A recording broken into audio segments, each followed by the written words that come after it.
Ciao a tutti, ci troviamo al Castello di Villalta, che è da quest'anno la nuova sede della nostra fiera, della Fiera Sposa e Sposa.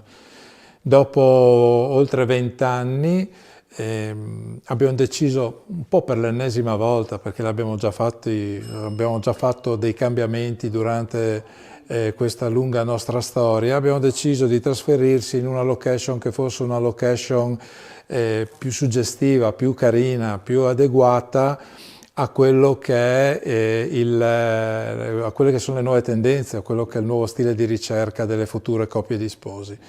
Quindi da febbraio inizieremo con questo nuovo progetto, ripeteremo la fiera, questa è l'edizione invernale di Sposa e Sposa, della Fiera Sposa e Sposa, e ripeteremo la fiera ad ottobre per la versione autunnale di Sposa e Sposa. Circa 60, oltre 60 operatori vi aspettano qui al Castello di Villalta, che tra l'altro è vicinissimo alle porte di Udine. Vi aspetto anch'io e vi ricordo che la fiera è il 17 e 18 sabato e domenica prossimi dalle 10 alle 19.